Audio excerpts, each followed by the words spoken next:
How can you use Facebook to help you become a better writer? I'm going to tell you coming up. Hey guys and gals, boys and girls, authors and author wannabes. Hope you're having a fantastic day. Your old buddy Tim back here doing what he can to help you become a better writer. This is the program where you ask the questions and I provide the answers. And again, as I always say, if you do have a question and you'd like me to address it on this program, drop it in the comments below. And if I do use your question, you will get a free digital copy of one of my books, either Angel of Mercy or Sins of the Father. Also, if you like what I do on this program, and God help you if you don't, hit the subscribe button below, hit the bell notification icon, give me a like, and every time I do one of these videos, which is five, 6 times a week, you'll be notified. So today's question comes from Amy, and Amy says, Tim, I want to use Facebook to promote my books. What is the best way to go about that? Love, Amy. I threw in the love thing. I just do that. It's a thing with me. Great question, Amy. How can you use Facebook to build relationships, market your work, sell more books, etc., etc.? Well, if you're not on Facebook, you're probably missing out, Amy, because Facebook now has, what, 2 billion active monthly users, which is an enormous amount of people. And many of those users, Amy, might be interested in your book.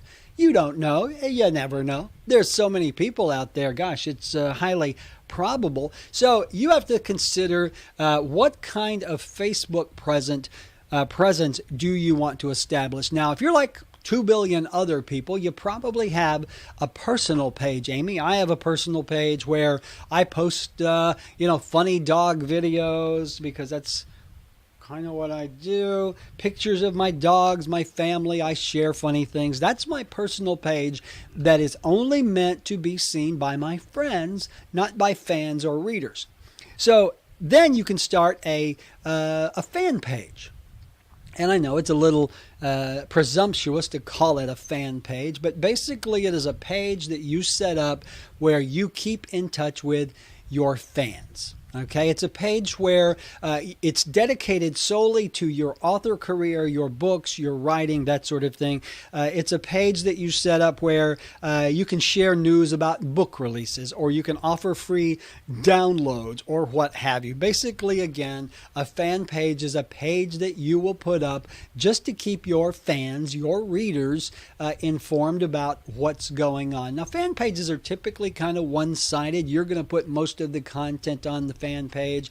It's kind of like a promotional page where you promote your book and that sort of thing. Now, the other type of Facebook page you might set up is a group page. Now, where a group page and a fan page differ mainly is with the interaction of you with your members. Okay, a fan page doesn't typically have members. People can like it, they can follow, they can comment. But if you set up a group page, it really is like bringing a group of people together. And hopefully these people, it's a group of people who like your work, who are interested in your work and want to support you as an author. The nice thing about the group thing, again, is the interactivity you can have with the members. You can allow the members to post things. You can allow the members to comment. Just keep in mind, you have to really ride herd on a group, because if you don't, they're going to start posting crap that has nothing to do with you and your book. And if that's the case, I would delete that and tell them, hey, that's not what that is. Okay? You can set up a group of rules for the page, have everybody read the page, and just simply say, this group is dedicated to the discussion of my books. We want to talk about readership and authorship. You cannot post spam here. You cannot promote other stuff here. Just create a set of rules, Amy, and make sure that everyone adheres to it. Now, why, as an author, would you go to all this trouble? Well, again, 2 billion users on Facebook, a good percentage of those, even if it was just 1% who had an interest in you and your books, that would still be a pretty decent audience that you want to tap. So the pros are the interactivity that you have with your readers. And any author who is selling a ton of books now will tell you relationships with readers, that's what sells books. Okay, one of the biggest arms of your marketing strategy should be building those relationships. Now, when you set up these pages, you don't want to just sell. You don't go on there every day, buy my book, buy my book, buy my book. What you're doing is you are working to build these relationships with your readers, the interaction. You want to encourage the members of your group to interact together. That's one of the great things about Facebook, is bringing these people together and letting them interact and getting them excited on your behalf. You know, get them talking about you and your books. That's the best way to grow a Facebook group. Excuse me. You also use, I'm reading my notes here, Amy, because the brain ain't what it used to be. You can also do things like announcements, giveaways, promotions. You know, the key here is to offer value. I keep harping about value on this program. Offer value to your readers. Give them a reason to like your page. Give them a reason to be an active member of the group. What value do they get out of that, other than just getting to hobnob with you, Amy, which I'm sure is a benefit on its own. So yeah, offer something of value. It's a great way to market your brand, to promote book releases, you know, that, and that's a big one there.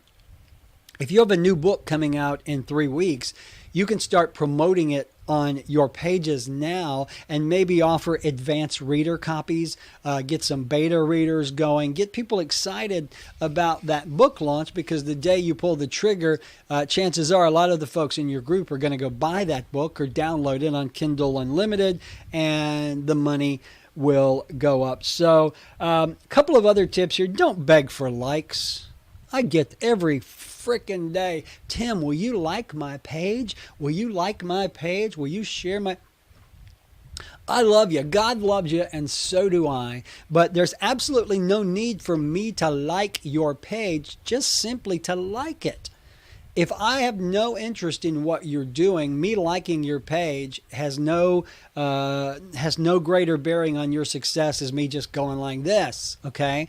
You want people to like your page who really like what you're doing and will interact with you. So don't beg for likes. So many people brag about the number of likes and the number of subscribers and the number of viewers they have. Let me tell you something. I've been in groups that have 25,000 members, and barely a handful were actually active. So don't get caught up in that. It's just a number. I have 13,000 followers on Twitter. Do all 13,000 of those pay any attention to me? Probably not. Very few. So don't beg for likes. It's not a competition to see who can get the most likes on their page. It's a competition to see who can use their page most effectively to market and sell the book. So don't bug your friends. Hey, I've set up a Facebook page here on a topic that you are completely not interested in. Would you go give me a like? I had one guy actually cuss me out online because he had set up a page and no one was liking it, and he wanted me to go like it because in his mind, if Tim liked it, everybody would.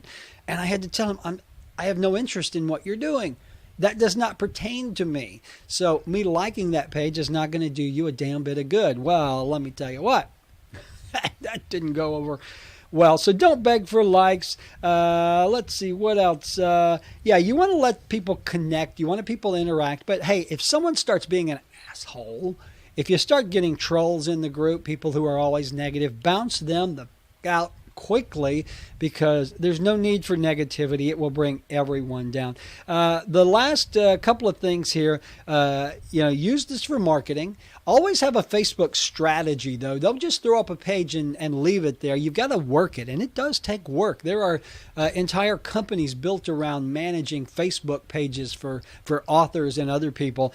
You want to keep it fresh. You can't just create a page and let it lie there. You need to always be posting something. Even if you don't have anything to post about what's going on in your life, maybe you post something that is relevant and interesting to the group. For example, in my author page, sometimes I will post other authors' books and say, hey, I like this book, go check it out. So there you go, Amy. There are different kinds of Facebook pages. You'll use each one differently. I would not blur the line. I would not use my personal page as a fan page, because really, do you want people that you don't know privy to what's going on in your life and seeing pictures of your kids and that sort of thing? Well, I don't.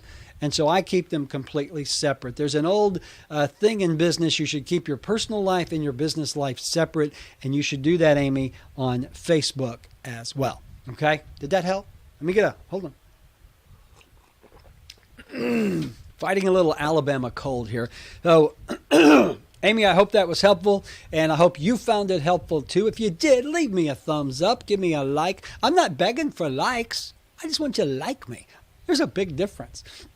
Also, if you have a question or comment, drop it in the comments below. And if I do use your question or comment, you're going to get a free digital copy of one of my books, Angel of Mercy or Sins of the Father. And don't forget to subscribe. God help you if you miss an episode of this show, because it is an entertainment value. Okay, so Amy, hopefully that was helpful. Go set up a Facebook page, interact, market, sell books, have a good time, and hopefully, Amy, this has helped you become a better writer. All right, get out of here. Go post something.